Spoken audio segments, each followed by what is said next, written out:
Guys, what is up? Welcome back to a new video. Today is a big day in our household with my wife Corey. We are in the Midwest on a mission. We're on a mission to add a new member to our family. For those of you guys that might be following along in more detail, you may recall that back earlier in this year we had to unfortunately say goodbye to our 13-year-old yellow lab, Deucey Boy. He was the greatest dog in the world, and certainly was a very difficult time grieving. If you've ever had a great dog or a great bird dog, you obviously know what it's like when you gotta get to that point of saying goodbye. So we have been mourning his loss. We put together a little tribute for a previous vlog, but I'll probably just throw it back, give you guys a little idea of what kind of dog we had, how much we loved him, and yeah, we'll roll that footage right now. You joined our family on the 14th of March 2010, and you left this world the 24th of February 2022, finally gaining your permanent angel wings that adorned your back since you were just a puppy. Those two light-colored markings graced your shoulders your entire life, even as you grew older and battled cancer these past 5 months. 13 incredible years doesn't seem like nearly enough as we try and process what you meant to the both of us now that you are gone. Our house feels empty and silent, our hearts broken and hollow as our family of 3 transitions to one of just 2. So that is, that's a little bit kind of our backstory, and it didn't take us very long to realize we wanted to have another dog in our life. We're dog people, we're lab people, we love the companionship, the friendship, the camaraderie that you get with a dog, and I'm excited about getting another dog I can go hunt with.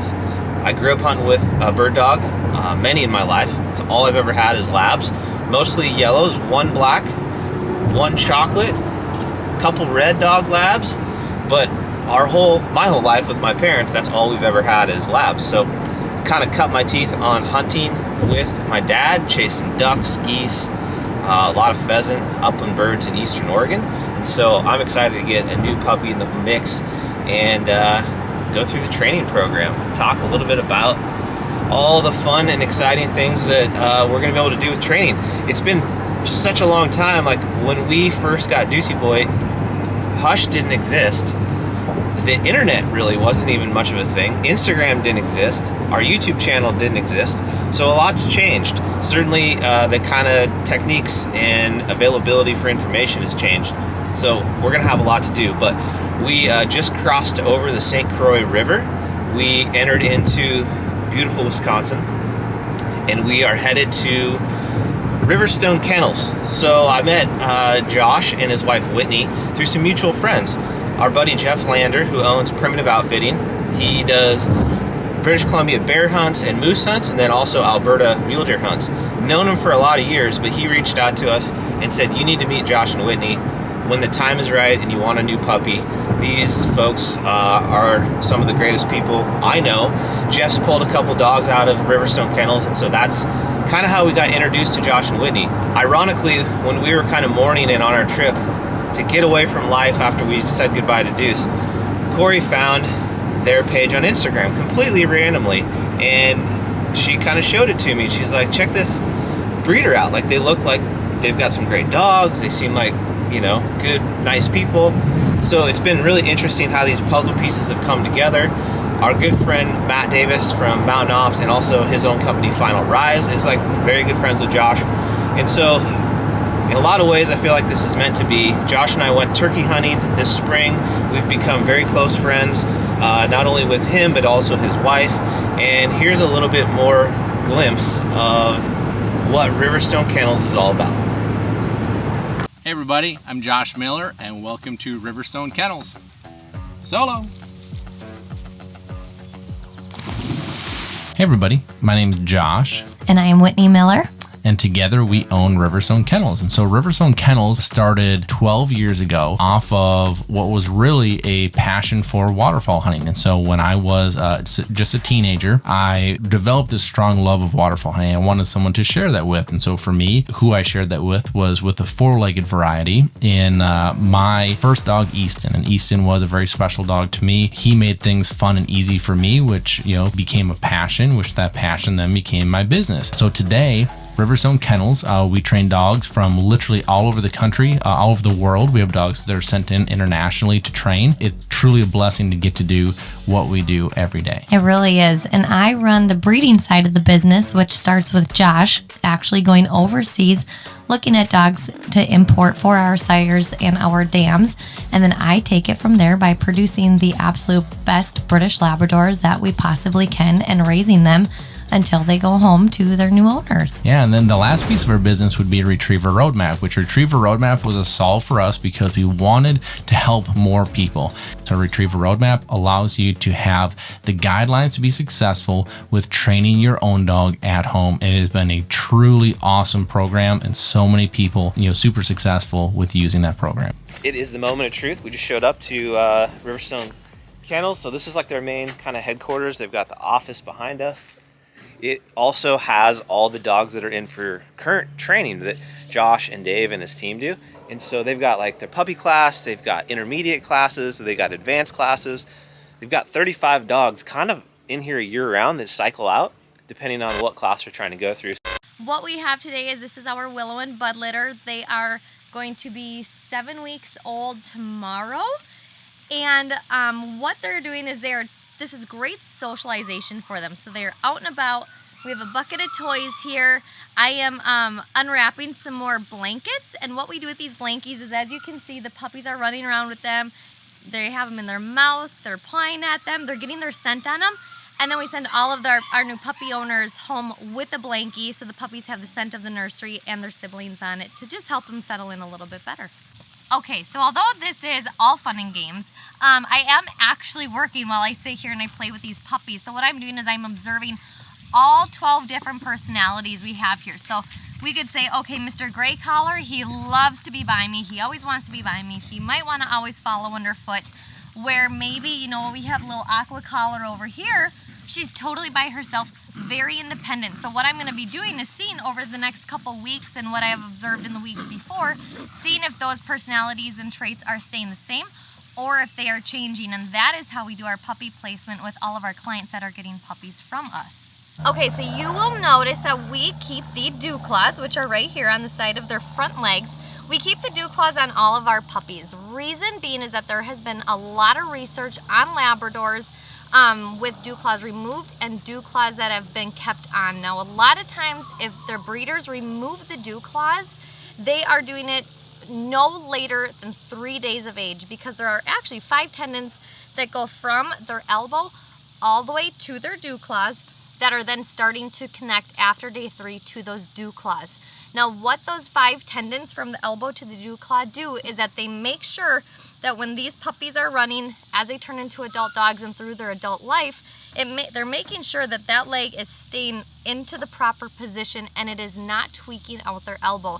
A lot of times, if those dew claws are removed, those tendons don't connect properly and can cause elbow issues down the road. Okay, so let's talk about the weaning phase with these little buggers. So we actually start weaning our puppies at 3 weeks and 3 days old.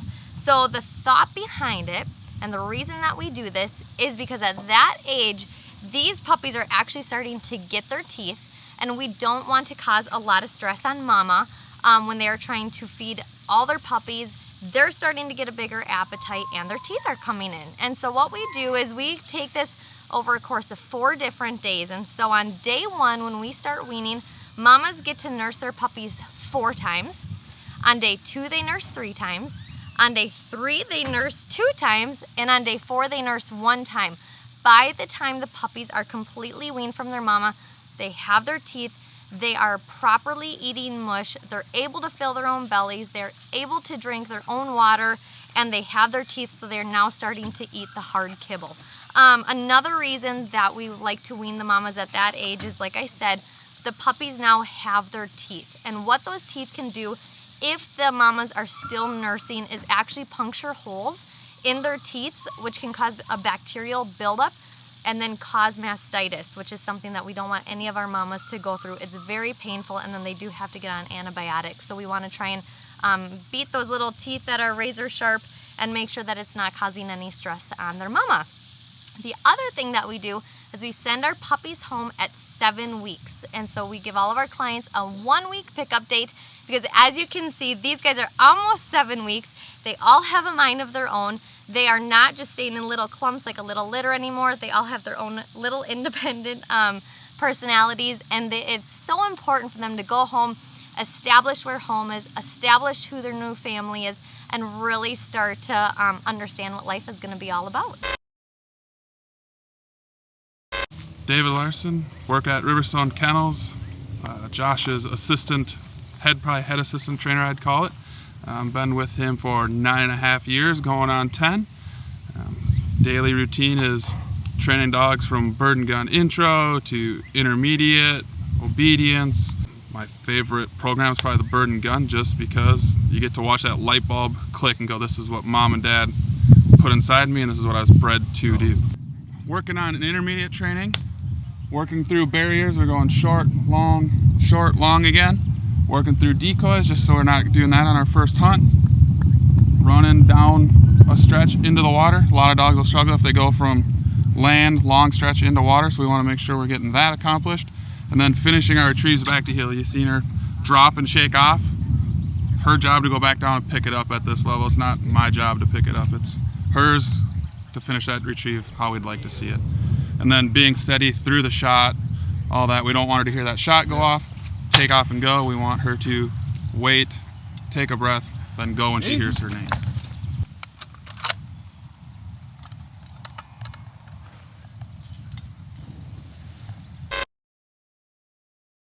Hey everybody, so what we're going to do in this training session here is we're going to run a couple blind retrieves kind of through this channel here. And so we have some bumpers that I've already placed out before I took these guys out on that point. And the idea here is that they take a straight line, swim through the water here, don't run around the banks, don't cheat, go straight there and straight back. You know, a big question people ask is, why would I want my dog to do that? I don't care if they run around. I don't care, you know, if there's an easier way to get there. But I'm here to tell you that a straight line is the most efficient way for your dog to get there and back for a couple reasons. First off, your dog doesn't take the eye if it's a mark, if it's something the dog has seen. The dog doesn't take his eye off of it. You know, if he's going to run around and enter, you know, somewhere else, he's not going to have as efficient of a mark on that. The second thing would be, you know, if we are running our dog, you know, through this, there could be some conditions we don't know about. Is there a barbed wire fence over here? Is there some sheet ice that could be dangerous on this side? You know, just straight there and straight back is always kind of the most disciplined route, but also the most efficient route there and back. So we'll give you an example of what this looks like. So we might as well use Brian's puppy's dad to demonstrate this. So sit, strike, sit, sit.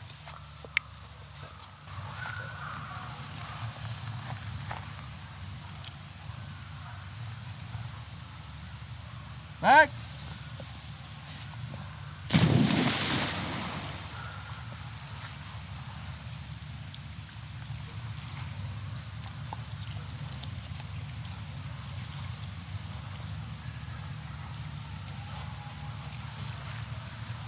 So again, he doesn't know where this is. He's drifting off a little bit to the left here. So I'm going to blow my whistle to stop him, have him look back at me. Fuck!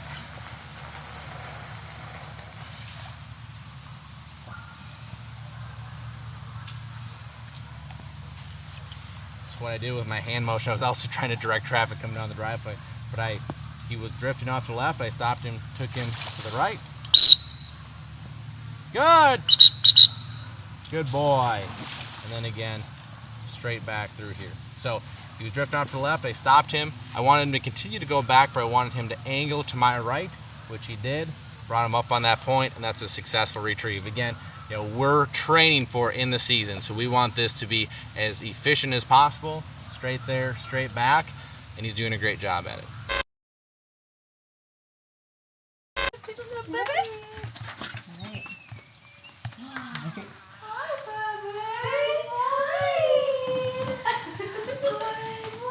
It is like a must to speak in like the baby voice. Good morning, but oh hi everyone, all your brothers and sisters. Oh, look at that. Say, good morning, Daddy. Good morning. You were sleeping. Look at the tail. Look at Oh, good morning.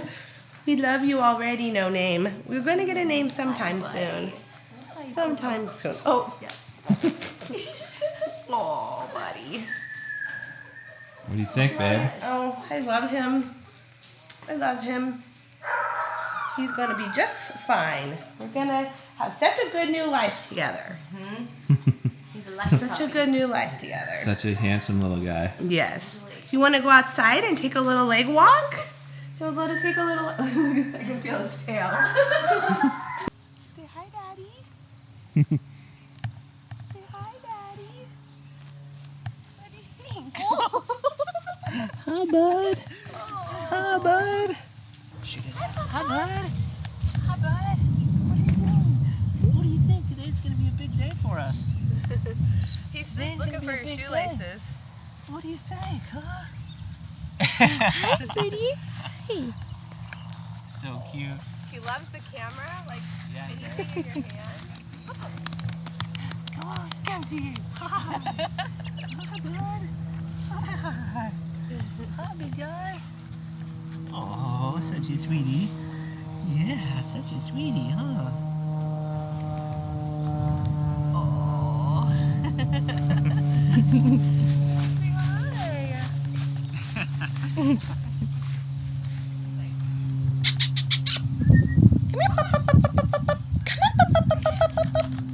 Come on.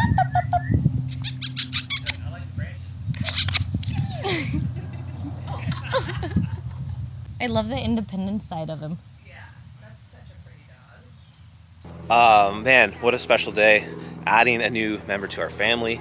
So excited to just think about like all the memories we're gonna make together. It's a cool story though, after spending a few days here. Our little puppy, we don't have a name yet. His father is Strike. Strike is a black male that came from Scotland that Josh has had for a few years now.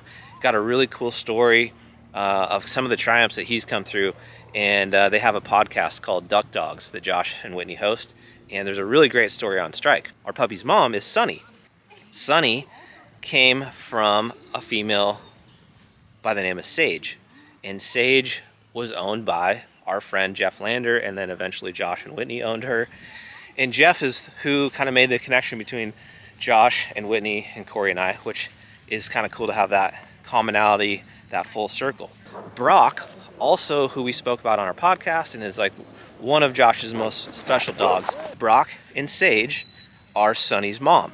So we've got some really incredible lineage and bloodlines in this puppy. We get kind of the best of both worlds. Brock is just an absolute rock star. He's a yellow male, super handsome, very, very accomplished. Strike, and he's very handsome, black, and then the mom, Sunny, kind of all tied into one. So we're just very, very excited about the potential here. And I don't know what will come of it. I don't know how far I'll take this training thing. We're going to be doing the Retriever Roadmap online training course and doing the best we absolutely can and just see kind of how it goes. Maybe, you know, we'll try to get a finished dog. Maybe we stop somewhere in the middle. Not entirely sure just yet. But it's going to be a fun process. Can't really wait to get things started.